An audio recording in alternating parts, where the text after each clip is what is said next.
O Júlio César pergunta o seguinte: doutor, poderia me responder? No meu caso, já tive 3 anafilaxias. Então, às vezes, sinto os sintomas, mas fico pensando que é a síndrome do pânico. Sabe me dizer se pode ser só um trauma? A primeira coisa que a gente precisa entender, Júlio, não aqui em nenhuma hipótese tentando dizer se você tem isso ou tem aquilo, né? Isso aqui não é uma consulta médica, isso aqui é um compartilhamento de informações gerais, não específicas para você, mas compartilhando de forma não específica para que você discuta isso com o seu médico assistente, porque ele sempre é a pessoa mais indicada para fazer o diagnóstico, lhe dar o parecer final. A gente precisa entender no período que você teve essas 3 anafilaxias.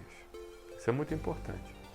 Realmente, se forem períodos bastante passados, ou seja, você teve uma há 5 anos atrás, depois você teve uma outra há 2 anos, ou você teve, de certa forma, a última há 2 meses, ou seja, períodos muito espaçados, a gente pensa em determinados diagnósticos mais crônicos, mais complexos, que precisam ser investigados, né?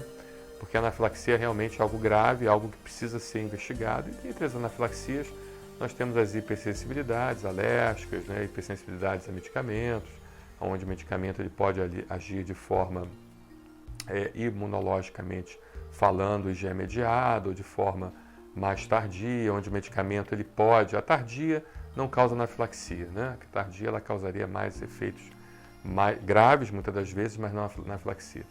Mas o medicamento também pode agir diretamente na membrana do mastócito, rompendo a membrana do mastócito. Ou seja, a gente precisa entender realmente o que está acontecendo com você, o que está levando a essa anafilaxia, se realmente é uma anafilaxia. Tá? Porque a anafilaxia é um fenômeno, uma síndrome bastante complexa, e muitas pessoas elas confundem a anafilaxia com síndromes vasovagais ou com respostas vasovagais, aonde o paciente ele faz um determinado remédio, uma injeção, alguma coisa assim, e tem um desmaio, porque aumenta a frequência respiratória dele, ele capta mais oxigênio, ele desmaia por causa disso. Quanto mais oxigênio você captar e menos também você desmaia, tanto o excesso quanto a falta. Você acaba tendo um aumento da pressão arterial com uma diminuição da frequência cardíaca, ou seja, a síndrome vasovagal causa isso. Né? E você acaba desmaiando porque, como eu havia falado, o desmaio aumenta a frequência...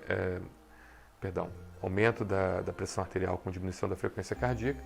E você, então, é diferente da anafilaxia, onde a anafilaxia envolve 2 ou mais órgãos, né, ou 2 ou mais sistemas, onde você pode envolver o sistema cardiovascular com diminuição da pressão arterial e aumento da frequência cardíaca. Você pode ter diarreia, você pode ter tosse, falta de ar, você pode ter aparecimento de urticárias gigantes e tudo isso. Então, a gente tem que entender realmente se é um quadro de anafilaxia ou não.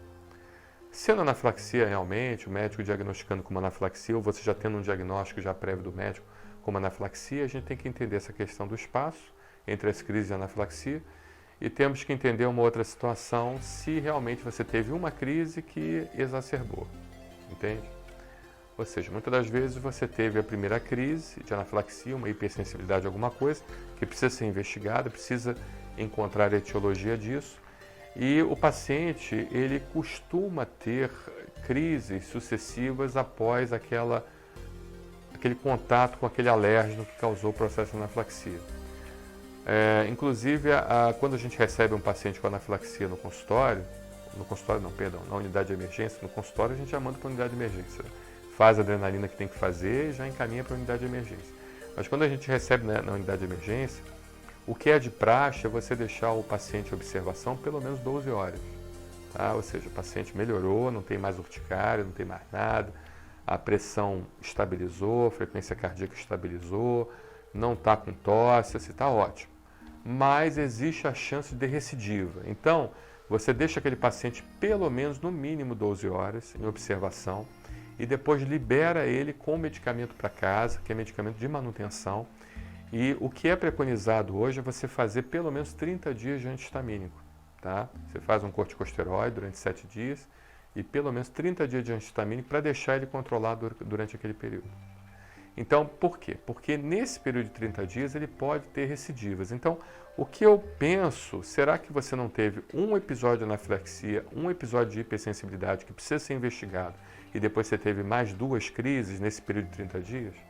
Isso eu até explico bem em outros vídeos, até porque quando o paciente ele consome um alimento, ele consome uma substância, ele consome um medicamento que ele causa uma anafilaxia, o fígado e o baço, principalmente com os medicamentos, eles absorvem aquilo ali como se fosse uma esponja e eles vão liberando aquelas substâncias. E além disso, a própria ativação linfocitária que leva à produção de anticorpos da classe IgE ou também a própria sensibilidade à membrana das células que, de certa forma, liberam as substâncias vasoativas, né?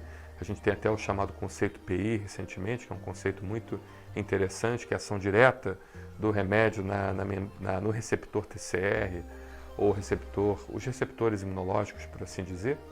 Então, essa própria sensibilização que o paciente fica pode levar ele a ter crises sucessivas de anafilaxia, entendeu? Se ele não tiver um acompanhamento com medicação a longo prazo. Por isso que o alergista, muitas das vezes, quando o paciente desenvolve uma anafilaxia, ele mantém a medicação pelo menos 30 dias. Tá bom, Júlio César? Então, assim, eu vou ter até um imenso prazer em complementar essa resposta e pediria que você colocasse justamente mais informações sobre isso, lembrando que isso não é uma consulta médica, lembrando que isso é somente um compartilhamento de informações gerais para que você possa ficar mais inteligente e fazer a interpretação dos sinais de alarme de forma mais precisa, né?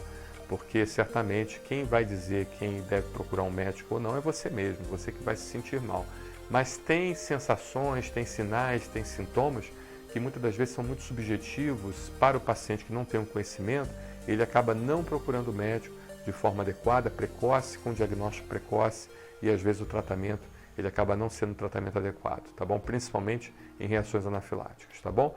Por isso que eu me estendo um pouquinho e tento falar bastantes informações para que vocês possam melhorar a capacidade cognitiva e técnica também de entender isso, tá bom?